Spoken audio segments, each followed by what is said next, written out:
Bom, pessoal, olá a todos, sejam muito bem-vindos ao canal O Refúgio do Conhecimento. Bom, pessoal, hoje nós vamos fazer aqui uma análise, uma abordagem um pouco diferente aqui até dos nossos conteúdos. Hoje nós vamos falar um pouquinho aqui a respeito da questão política atual, Vamos fazer uma análise rápida aqui a respeito das eleições americanas aí de 2024, Essas eleições aí que são até de certa forma, em certo nível, decisivas aí em relação às relações internacionais, em relação ao que está ocorrendo hoje aí vamos dizer assim, no cenário internacional, Uma análise rápida que vamos fazer aqui, justamente falando aí sobre as campanhas desses dois candidatos, que estão aí concorrendo à eleição americana, suas plataformas, e, enfim, as querelas da população americana aí, atuais, que estão pesando, no cenário atual, assim como o peso da decisão de escolha, uma vez em que, enfim, a pessoa que senta aí na cadeira de comando, dos Estados Unidos, basicamente ela tem uma decisão, digamos, sobre os destinos, aí em relação à questão estratégica, econômica, militar, bélica, enfim, do mundo, Então, são aí decisões importantes, E que, enfim, que pese de ambos os lados, pode decorrer aí em consequências, Enfim, e a nossa abordagem ela vai ser aí justamente a respeito disso, para que o pessoal tenha uma ideia, de como que as coisas estão acontecendo aí, Bom, pessoal, hoje aqui é exatamente dia 10 de outubro, de 2024, estamos fazendo essa análise, E o que ocorre? Acaba de acontecerem aqui no Brasil, no caso que a gente chama de eleições de primeiro turno, Nós já tivemos aqui vamos dizer assim, uma vitória expressiva, inclusive aí da direita, nas eleições atuais. Nós tivemos em várias cidades brasileiras, aí indicados aí da direita concorrendo, vencendo, no caso eleições para prefeito principalmente, também para cargos de vereadores, enfim. E você vê uma expressão da população nas querelas, das quais elas buscam, uma vez em que vários problemas estão ocorrendo em relação ao governo federal, como aumento de impostos, enfim, taxações, problemas extremamente complicados para a população, que estão aí fazendo com que o poder aquisitivo da população diminua, enfim, aí a própria sobrevivência das pessoas, que isso afete aí até, vamos dizer assim, de uma certa forma até a liberdade de escolha das pessoas aí, o alcance delas para aquisição de produtos, desde coisas simples como alimentação e, enfim, coisas básicas, como água, luz, telefone, coisas do tipo, até questões aí voltadas a, enfim, viagem, a acesso a outros países, enfim, a informação em si, Então tudo isso a que pese aí está hoje sendo determinante, Então foi essa escolha que o pessoal fez nessas eleições aqui em relação ao Brasil.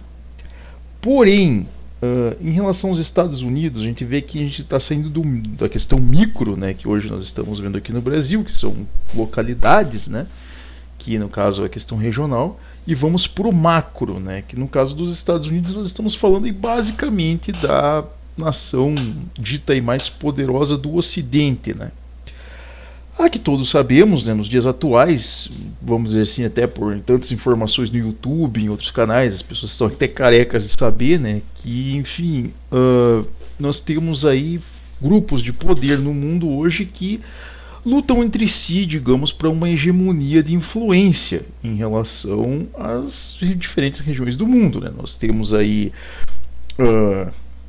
o bloco globalista, nós temos aí as instituições, os grupos de globalistas que, vamos dizer assim, ditam de certa forma a questão econômica, que tentam influenciar a economia aí por trás dos bastidores, tanto a economia quanto a questão ideológica, a questão aí cultural das pessoas, a dita cultura woke, essa lacração, toda essa questão aí voltada ao progressismo, Nós temos basicamente aí o bloco, vamos dizer assim, comunista, né, o bloco aí russo-chinês, né, basicamente, que tem uma visão comunista, uma visão autoritária, não vamos usar a palavra autoritária, mas totalitária, né, de governo, enfim, policialesco, de controle total também, só que usando de força policialesca, de controle estatal, né, e também nós temos aí o bloco islâmico também, né, que também tenta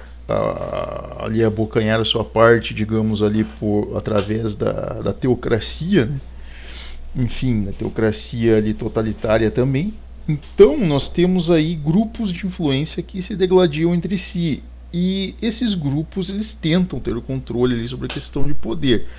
E nesse meio nós temos aí, obviamente, talvez a parcela mais emblemática da população, que é a população cristã, né, do Ocidente, aí, que é, se não, uma das maiores do mundo e uma das mais influentes também em relação a poder aquisitivo, em relação à cultura, em relação, enfim, a vários temas diferentes, né? Questão de liberdade, enfim, é determinante.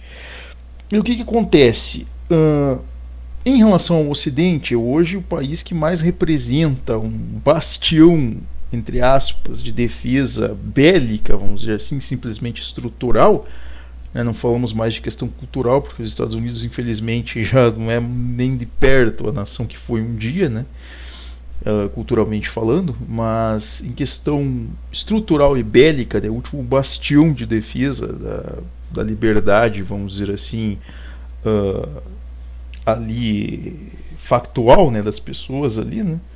Pelo menos aparente, os Estados Unidos eles têm um peso, né, em relação à questão estratégica. E vamos dizer assim que desde aí a saída de George Bush, né, isso lá em 2006, mais ou menos 2007, né, nós tivemos a primeira eleição aí do senhor Barack Obama, né, mais ou menos naquele período ali,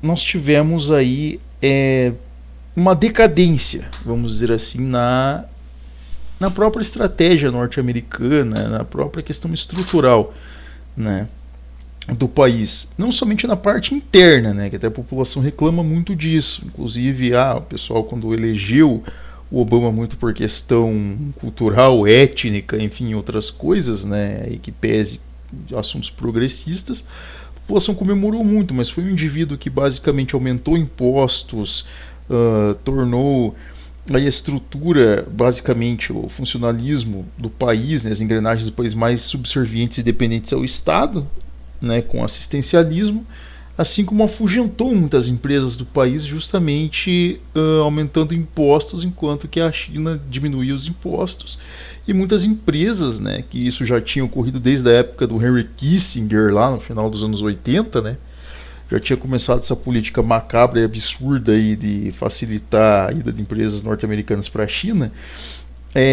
coisa que até ele mesmo admitiu ser um erro, né, futuramente. O Obama ele turbinou essa questão, né, ele basicamente turbinou a saída dessas empresas aí para a China. Processo esse que está se revertendo aí nos últimos 8 anos, mais ou menos, justamente por questão aí da perseguição, né, da questão totalitária da China, né. Até porque, não vamos entrar aqui nesse quesito, né, do país que a China, enfim, está ali se fortalecendo, né, cada vez mais impondo-se ali contra o Ocidente, ameaçando países ocidentais, enfim, questões econômicas e bélicas, inclusive também, né. Já se mostrou ali o Partido Comunista Chinês já se mostrou ali praticamente agressivo, né, e potente ali contra o Ocidente, né, basicamente ali agressivo contra o Ocidente. Então, a ponto, né, inclusive de várias organizações norte-americanas, organizações ocidentais, colocarem aí esses países do bloco russo-chinês como nocivos ao Ocidente, né, como agressivos, como em potencial perigo, né, e o que obviamente são. Mas a questão é o que? Nós sabemos que o Partido Democrata norte-americano ele é basicamente um partido vamos dizer assim, pró-esquerda, né? É um partido pró-visão russo-chinesa, em certo ponto, né? De estado cada vez mais controlador, né? Misturado ali a políticas de esquerda. Só que a diferença, né, do Partido Democrata é que ele não faz parte da própria esquerda russo-chinesa em si, né? Nós temos que entender isso, que a esquerda russo-chinesa, ela basicamente ela é ancorada no comunismo clássico, né? Ela é ancorada ali em, se a gente pegar ali as políticas de Mao Tse-tung, né, que foi o maior genocida da história. Se a gente pegar, por exemplo, ali as políticas de Stalin, né, de Nikita Khrushchev, enfim, políticas ali mais de repressão, né, de controle do comportamento das pessoas, né.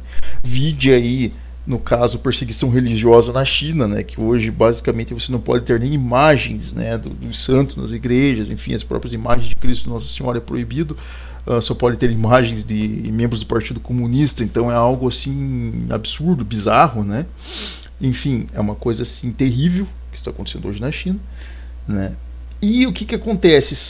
É uma repressão mais, vamos dizer assim, aparente, é uma repressão, digamos, mais na cara, como a gente pode dizer, né? Com a polícia ali basicamente usando de agressividade contra as pessoas que desafiam o regime, enfim, vídeo que aconteceu já em Hong Kong, um período, que está acontecendo hoje com Taiwan, enfim, né, em outros países, outras regiões ali também, o noroeste lá da China, na divisa com a Mongólia, né, os uigures lá que são tratados de forma terrível, os cristãos, os chineses, enfim, né, e até algumas regiões da Rússia ali como a Chechênia e outras partes ali da Rússia que também não são muito a favor, né, do governo russo, que também são tratados como animais, né, então é algo bizarro, né, se for pra gente ver.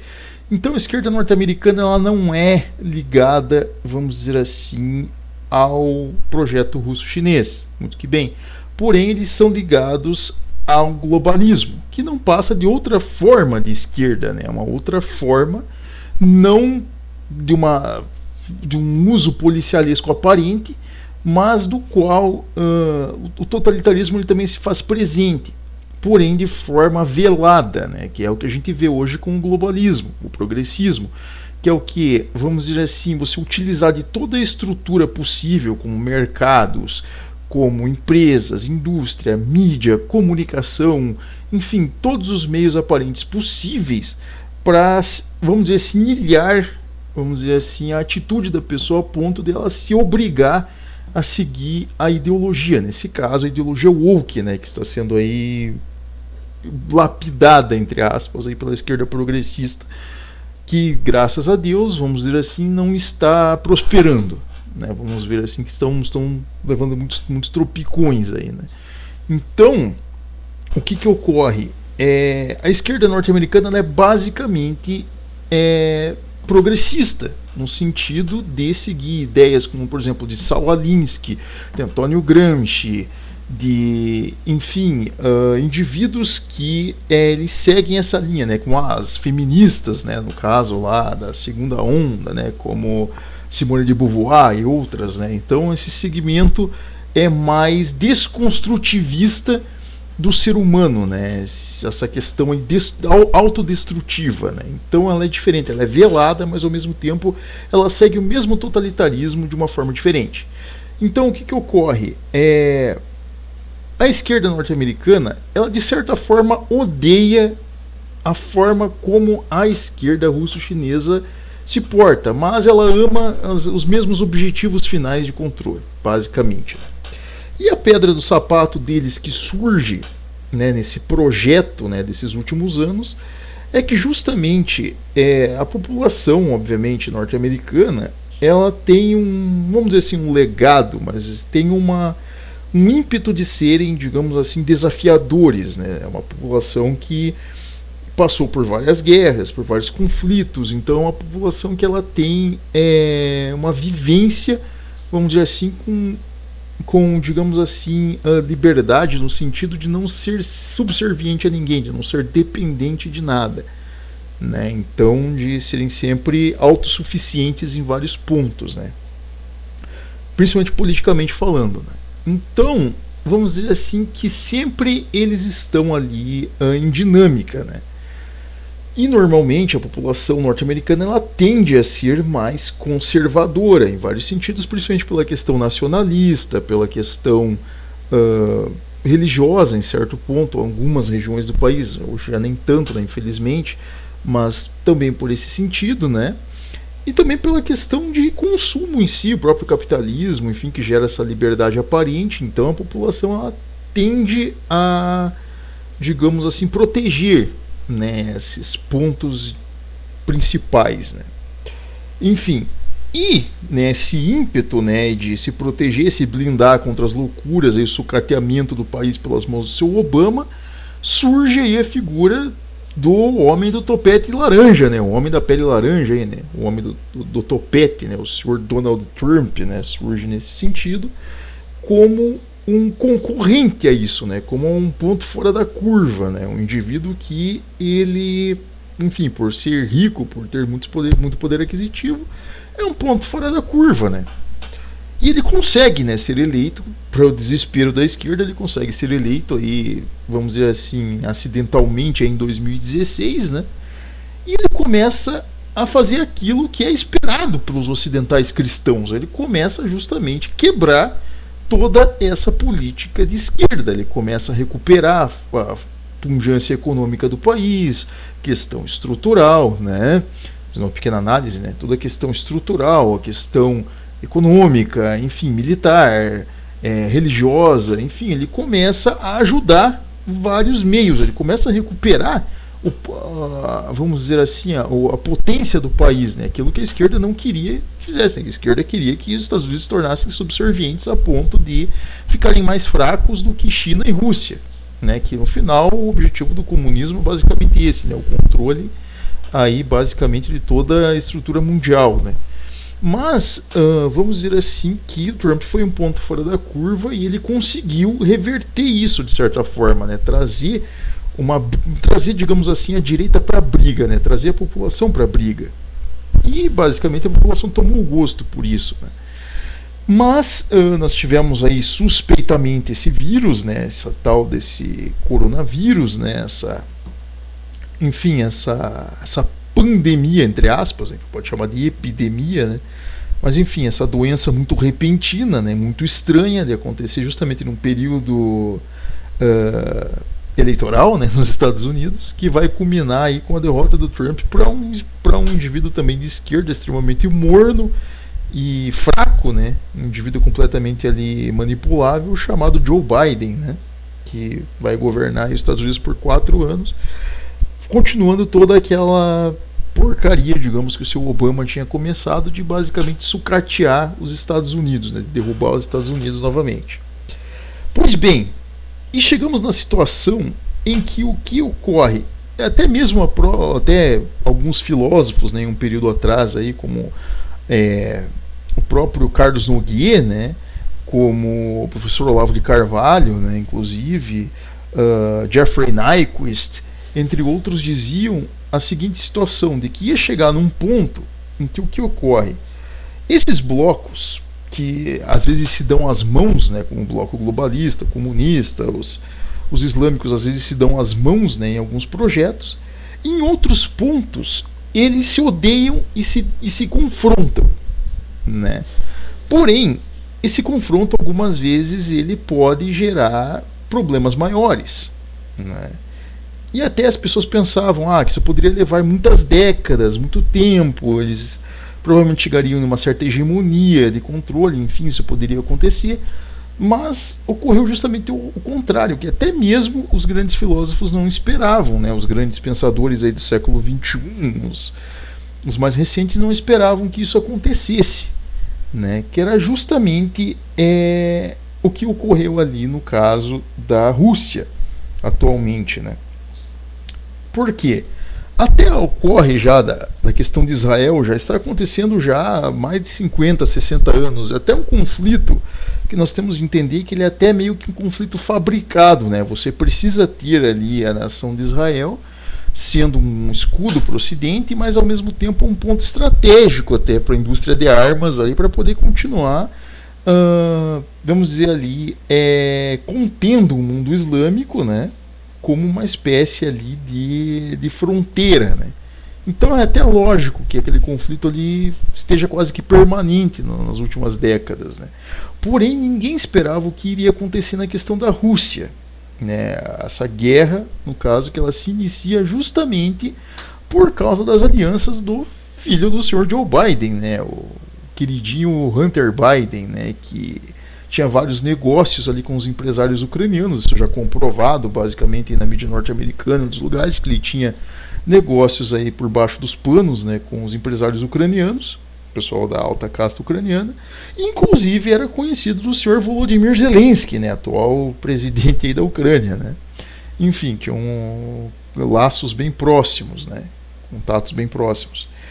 E de todo esse conflito aí no que tange respeito começou justamente porque o Zelensky, ele achando que poderia resolver a questão de ser o super-herói do país dele, né, o herói nietzschiano, vai lá e resolve de comprar briga com a Rússia, falando que enfim, depois de anos ali de assistencialismo, né, por parte de governos de esquerda, né, o Zelensky que se vendeu como alguém de direita, coisa que ele não é, né, mas enfim, ele foi lá e vendeu essa ideia de que vou trazer a União Europeia para a Ucrânia, e só até isso na questão econômica não seria um problema, até mesmo para os russos, mas ele chega no ponto de dizer, dane-se, eu vou colocar a OTAN aqui dentro do país, vou apontar um berro, no caso, para a cara do Putin, né, um míssil, e, enfim, tchau e bênção, né? Foi basicamente ali a mensagem, né, do Zelensky ali para o Putin. O que provocou, obviamente, a ira do Putin, uma vez em que ele não quer nenhum míssil da OTAN apontado para o país dele, e resolveu de invadir a Ucrânia, né? Começando essa guerra maluca, né? Dois malucos ali se degladiando.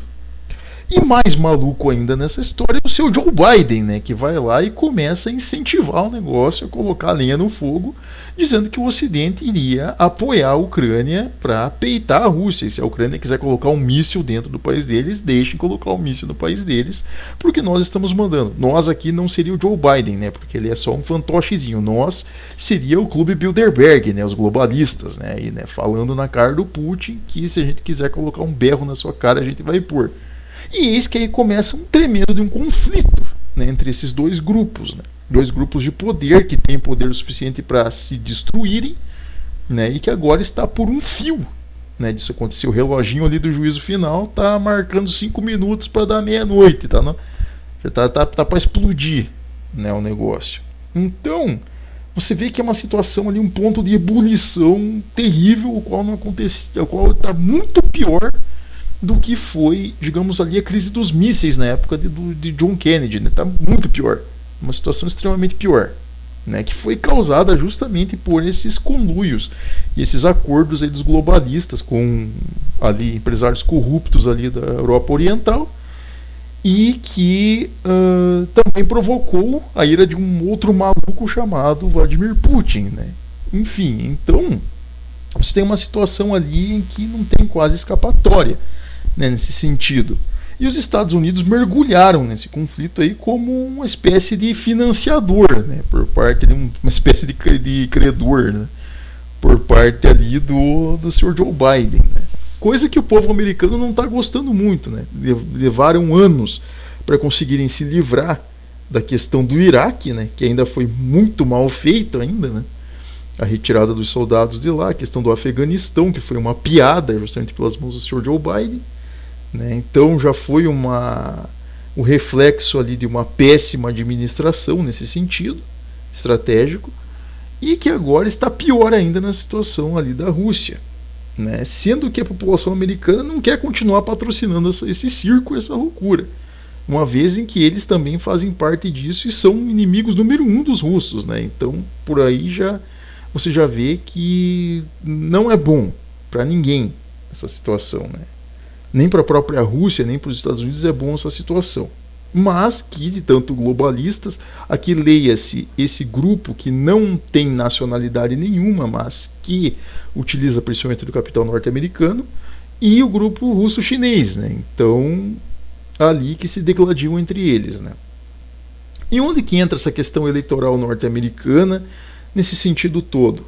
Bom, vejamos, né? Estados Unidos sendo um credor, o que acontece? Metade da população não quer saber disso, né?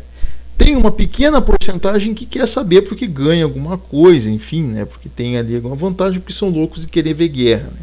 Tipo cão de briga, né? Mas enfim, a questão ali, o que ocorre? O país está numa situação deplorável, os Estados Unidos atualmente, né, em questões internas, né? Por quê? Nós temos problemas migratórios, né? Não vamos entrar aqui no quesito da migração, né, desenfreada. Você tem questão ali de desemprego em algumas regiões, né? Os Estados Unidos não é esse luxo todo que o pessoal pensa em algumas regiões, né? Há problemas de emprego, há problemas, por exemplo, na questão energética, na questão de impostos, né? Então a população ela está começando a ficar revoltada com isso, né? Porque estavam vendo uma melhora com o Trump, uma melhora ali na parte econômica, na parte de geração de emprego, na parte de logística, na volta das indústrias, o processo que começou ali com o Trump, né? O retorno das indústrias para os Estados Unidos, né? Por exemplo, ali indústrias têxteis, né? Que muitas tinham ido para a China, algumas metal mecânicas também retornando para o país. Então isso estava gerando emprego para a população, né? Trazendo ali mais, vamos dizer assim, benesses para a população norte-americana. E com o seu Joe Biden a coisa começou a piorar, porque estagnou esse processo. Muitas indústrias voltaram. Você teve um desenvolvimento ali da indústria aeroespacial, da indústria automotiva, né? No caso com os carros elétricos ali, né? Com o senhor Elon Musk, né? E outros ali. Enfim, teve uma melhora, mas o processo estagnou, né? E a população está começando a sentir desconforto nesse sentido, né? Teve um aumento na questão de impostos, o gasto com essa questão bélica está absurdo, né? Gasto que poderia ser utilizado, por exemplo, em fundo de emergência, como aí os últimos furacões que ocorreram aí nos Estados Unidos, que foram uma tragédia. Então, dinheiro que poderia ser utilizado, né, para outras áreas lá nos Estados Unidos está sendo utilizado para questões de guerra, para conflitos que são ali basicamente desnecessários, né, que poderiam ter sido resolvidos de uma forma muito mais rápida e muito mais eficaz, né? Então, no que tange a respeito a isso, essa eleição ela é determinante para vários sentidos, né? Você tem de um lado ali basicamente a candidata do sistema, né, a Kamala Harris, né, vice inclusive do seu Joe Biden, que ela não tem basicamente a mesma linha de pensamento do Joe Biden. Realmente ela é pior nesse caso, né? Joe Biden ele ainda é um sujeito morno, né, aquele indivíduo que ele vai levando em banho-maria, uma situação terrível, né, que vai se degradando cada vez mais, se corroendo. No caso da Kamala Harris, ela é muito mais agressiva. Por quê? Porque ela não faz parte, digamos, daquela oligarquia da velha guarda, vamos dizer assim, que tem uma certa, vamos dizer assim, uma certa forma até meio hipócrita, né, de lidar com a situação, uma forma meio fria, né? Não, ela é extremamente agressiva e extremamente desmedida porque ela é ideologicamente histérica. Nesse sentido, né? Uma pessoa que ela literalmente ela encarna ali muito dessa ideologia progressista, dessa cultura woke. Então ela odeia, ela tem um ódio terrível, digamos, de governos mais, digamos assim, de países com um viés mais rígido, né, de administração. Então ela vê na Rússia ali o pior inferno na face da Terra, o que realmente não está errado. Mas a questão é que a forma como ela quer lidar com isso é completamente maluca, né? Sem dizer que na questão de política interna ela é contra, vamos dizer assim, questões que foram passadas na época do Trump, como por exemplo leis pró-vida, ela quer derrubar, ela quer voltar com o aborto, ela quer voltar com o uso de drogas, com a questão lá da Califórnia, né, que foi aprovado na época do seu Joe Biden, aí a questão do roubo mínimo, né? Que um sujeito pode entrar numa loja e roubar até $20 sem ser preso, é uma coisa absurda, né? Um negócio bizarro. Então ela quer expandir todo esse império, toda essa porcaria de crime, de cultura woke, de sexualização de crianças, toda coisa terrível que você imaginar, ela quer passar basicamente ali em todo o território norte-americano, né? Ali às custas do povo, né? Então ela quer fazer isso de qualquer forma. Ela é extremamente radical, extremamente irredutível, algo que o Biden, por exemplo, ele tenta relevar para ficar mansinho, vamos dizer assim, as pessoas ficarem mansas em relação ao governo dele, né? Kamala Harris não pensa dessa forma, ela é terrível mesmo, ela quer passar e pronto, é fanática, né? E no sentido de questão bélica, né, ela não vai se portar, e agora falando um pouquinho aqui em relação ao Trump, né, fazendo um paralelo, o Trump ele quer continuar com as políticas que ele adotou. Por exemplo, política pró-vida, política de ali defesa do país, né, fortalecimento de defesa, fortalecimento da indústria bélica para defesa, fortalecimento em relação à questão econômica, o retorno das indústrias para o país, né, questão de geração de empregos, a volta do fracking, que, por exemplo, o fracking é uma das indústrias mais importantes dos Estados Unidos, que é a extração de petróleo através de minerais que já tinham tornado os Estados Unidos autossuficientes há anos, já, né, um processo que já tinha sido feito antes, né, ele quer retornar com a indústria do fracking, que inclusive o seu Biden foi lá e detonou com essa indústria por causa do lobby dos carros elétricos, né, que estão prejudicando inclusive os Estados Unidos terrivelmente, né, para quem não sabe, a população norte-americana está perdendo muito emprego por causa disso, né? Então, Trump ele é a favor justamente da recuperação econômica, bélica, até mesmo cultural dos Estados Unidos em algum sentido. Então ele vê esse crescimento, né? Perdão. Enquanto que Kamala Harris ela tem uma visão oposta, ela quer continuar com a destruição ao ponto de tornar os Estados Unidos um país completamente dependente, a interdependência ali mundial, né, de organizações como a ONU e outras organizações, tornar mais um satélite subserviente, né, que é essa visão basicamente da Kamala Harris. Porém, na questão bélica, eles têm uma visão completamente diferente, né? Trump, nesse caso, a visão dele é o quê? É você resolver o conflito à medida em que menos pessoas saiam prejudicadas, né? Em que basicamente o conflito se resolva e que as pessoas elas possam ter a sua liberdade ali, o ganho que elas querem ter, né, sem prejudicar ninguém.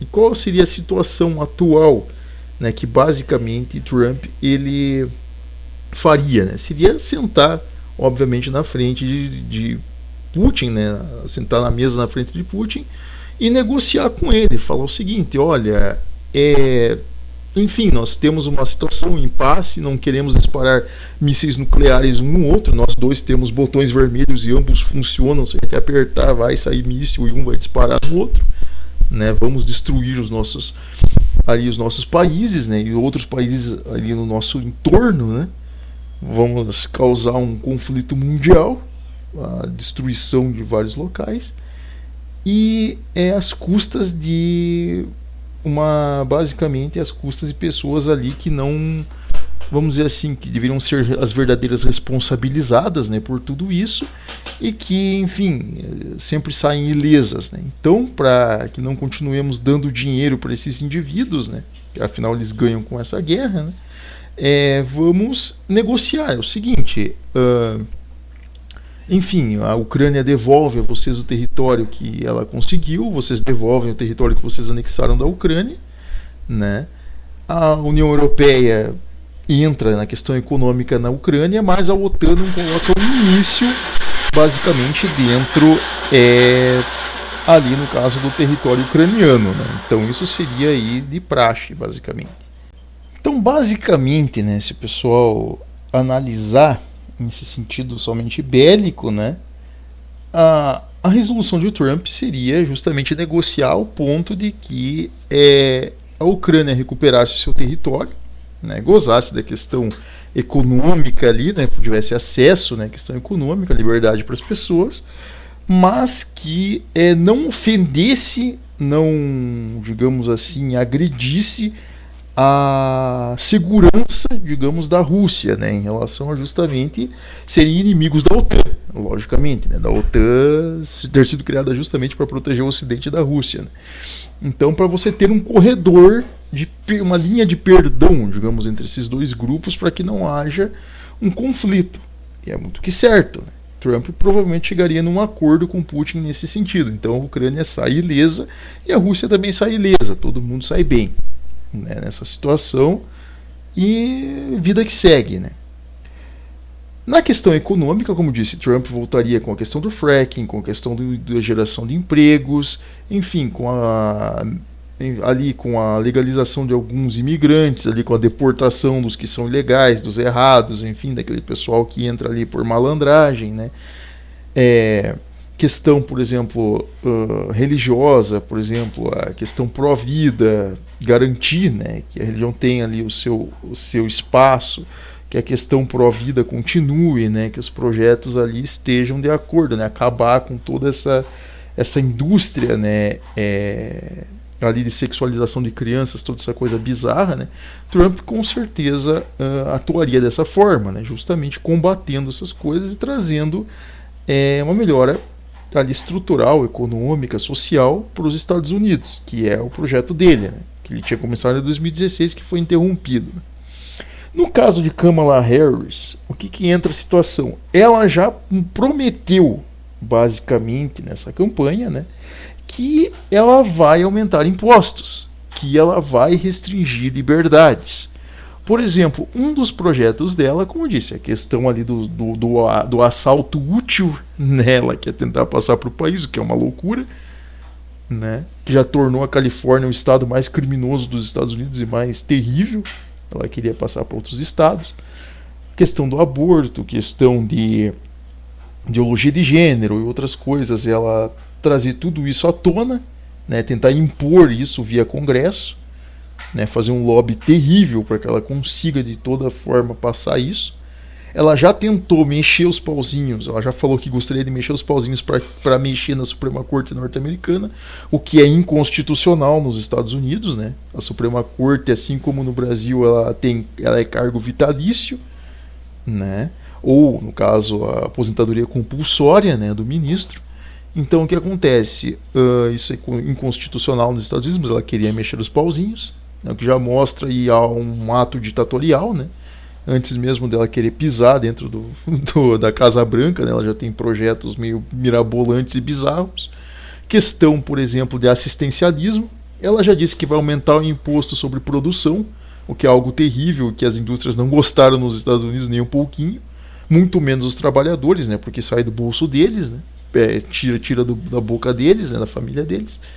Que basicamente hoje o imposto sobre produção nos Estados Unidos está em torno de 22%, ela queria chegar a 28%, então só isso já é absurdo, né? Uma das loucuras que ela gostaria de passar de qualquer forma. Assim como também, novamente, a diminuição do fracking, a redução ali em relação ao lobby ali dos carros elétricos, da indústria elétrica, diminuir cada vez mais a extração de petróleo, né, e tornar os Estados Unidos cada vez mais subservientes da manufatura desses produtos por outros países, como a China, por exemplo, né? Então, isso é terrível, digamos, em relação à parte econômica, já começa por aí, né? A parte social não vamos nem entrar, porque o pessoal já viu que é terrível, né? Questão religiosa nem se fala, ela é completamente laicista e contra religiões, né? É totalmente pagã e contra cristianismo, contra, enfim, o protestantismo lá nos Estados Unidos, né, o catolicismo, lá, que é esmagado de qualquer jeito, né? Enfim, tem essa questão. E na pior das questões entra a questão bélica, né? Afinal, ela é uma subserviente, digamos, ao esquema globalista. Caso as pessoas não saibam, a campanha dela foi a primeira na história americana a arrecadar $1 bilhão, a ser uma campanha bilionária. Olha que absurdo.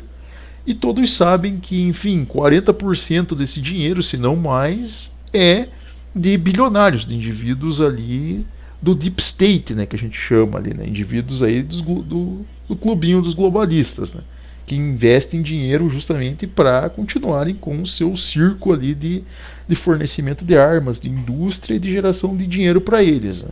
Então eles investem pesadíssimo na campanha da Kamala Harris, para que ela ganhe e continue com esse projetinho.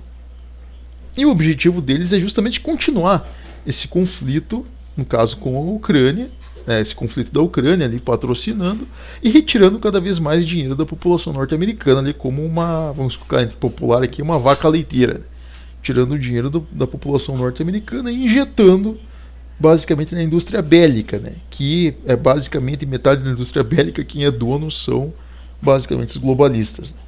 Então, esses indivíduos, eles literalmente, vamos dizer assim, ganham com isso. Então, Kamala Harris, se ela se tornar presidente, ela não somente vai impulsionar cada vez mais esse conflito, como ela vai incentivar nações a entrarem nesse conflito, o que é pior, né, desenfreadamente. Uma vez em que ela não consegue ter diálogo com Putin, e o próprio Putin já deixou isso claro, né? Ele prefere, digamos assim, que a Kamala Harris seja mesmo eleita presidente dos Estados Unidos, porque ele gostaria de colocar um míssil na Europa. Isso o pessoal não tenha dúvidas disso. O tamanho ódio, digamos, que Putin tem, por exemplo, de países como França, como ali, da administração francesa, administração britânica, além da própria administração norte-americana, né? O tamanho ódio que ele tem, ele gostaria que Kamala Harris fosse realmente eleita, para que ele pudesse plantar um míssil ali e continuar também com o seu circo de terror, né? Uma vez que ele também tem os projetos dele de expansão. Então, se a gente vê numa visão rasa, vamos dizer assim, se a Kamala Harris for eleita, em 2 tempos ela incentiva a França a mandar homens, digamos lá, para a Ucrânia, para entrar em conflito com a Rússia, o que digamos a administração russa já deixou pontual que não quer que isso aconteça, que não permite que isso aconteça. Se isso ocorrer, eles vão usar de armas nucleares, né, de mísseis balísticos, de armas de destruição em massa, coisa que ninguém quer, né? Mas se esta, vamos dizer assim, entre popular, se esta maluca, vamos dizer assim, fizer esse tipo de coisa, essa lunática, com certeza, enfim, a situação ela vai chegar nesse ponto, inevitavelmente, porque é um choque de poderes dos quais nenhum dos dois vai abrir mão do seu espaço para que um reine sobre o outro, para que um ali tenha poder sobre o outro. Basicamente isso. E não é infreável, vamos dizer assim. É desenfreado, não tem como qualquer uma dessas administrações frear essa expansão, né? É um conflito ali inevitável, somente se um indivíduo ele tiver a capacidade de obviamente não ser preso a nenhum desses grupos, que ele possa sentar de frente com um indivíduo lá do outro grupo, do outro lado do mundo, e conseguir chegar num acordo e resolver a situação e cessar o conflito. Fazendo isso, a indústria de armas para de ganhar dinheiro, no caso os globalistas param de ganhar dinheiro, né? A União Europeia para também de ganhar dinheiro com a indústria de armas, né? A Rússia para de se expandir, né? Digamos ali, de roubar, digamos, o território ucraniano que não lhes pertence, né? Assim como a China também quebra, né? A China também não continua ali ganhando dinheiro nessa situação também, né? Uma vez que com os Estados Unidos congelado, a China cresce economicamente, né? Estagnado, independentismo ali de ficar fornecendo dinheiro para a indústria bélica. Então nós estamos em uma eleição ali que basicamente você tem ou vamos dizer assim, a salvação econômica do país ali, vamos dizer assim, o desafogar ali, né, na questão econômica, né, a volta do funcionamento do país, ou você tem ali a destruição completa. Então um negócio ali latente. E obviamente você já vê, até concluindo aqui só para a gente ver um termômetro, né, ao que aparece hoje, você vê que alguns estados ali que a gente chama de estados pêndulo, né, na eleição, que são aqueles estados que podem definir a eleição norte-americana, alguns deles realmente estão percebendo isso, né, como o caso do estado do Michigan, né, Ohio, por exemplo, ali, que são estados do corredor da ferrugem, que a gente fala que são das indústrias metalmecânicas, né, que estão, vamos dizer assim, vendo se recuperar, né, industrial, essa volta das indústrias ali da China para os Estados Unidos, eles veem com maus olhos o aumento de impostos. Então é muito mais tendencioso que eles votem no Trump, justamente pela questão econômica, né, ou mesmo na questão estrutural ali, social, do que na Kamala Harris, porque ela não está ajudando eles em ponto nenhum, pelo contrário, né, está ferrando ainda mais economicamente com eles. Por outro lado, estados como, por exemplo, a Pensilvânia e basicamente ali Vegas, no caso ali é Nevada, né, o estado ali de Las Vegas, tendem a votar, por exemplo, em Kamala Harris, principalmente a Pensilvânia. Por quê? A Pensilvânia é um estado onde a criminalidade aumentou muito, é um estado onde basicamente o assistencialismo é maior, né, nos últimos anos cresceu o assistencialismo nessa região, e cujo muitos imigrantes foram para essa região. Então é um estado que infelizmente ele fica na mão do dependentismo democrata, né, de governos de esquerda, né, uma vez que eles são extremamente assistencialistas. Então é muito perigoso que votem em Kamala Harris. Então o pêndulo está bem acirrado entre ambos. Alguns dizem, alguns institutos, né, de pesquisas aí alavancadas dizem, porque Kamala Harris vai ganhar, né? E alguns outros institutos conservadores dizem que vai ser Trump, mas está muito acirrado e muito difícil você conseguir dizer qual dos dois teria alguma vantagem nessa disputa, né? O que torna a situação ainda mais complicada. Então, para a gente ver em macro, a definição dessa eleição, basicamente, ela irá definir os rumos aí do que pode acontecer com a humanidade nos próximos, não vou nem dizer anos, mas meses, basicamente, após essa eleição, porque não sabemos quais manobras quem vai ganhar essa eleição vai tomar e até onde isso pode levar, né? Que pessoas podem sofrer, digamos, as consequências, né? Infelizmente. Mas vejamos, né, o que isso poderá levar a acontecer, né? Enfim. Mas desde já aí, pessoal, fiquem com essa análise, né, nessa questão aí, com essa pulga atrás da orelha, né, do que pode acontecer, né, enfim. E deixem nos seus comentários, né, o que vocês acham a respeito, né, dessa eleição, os rumos que ela pode tomar, né. E nos vemos aí no nosso próximo encontro. Desde já, muito obrigado.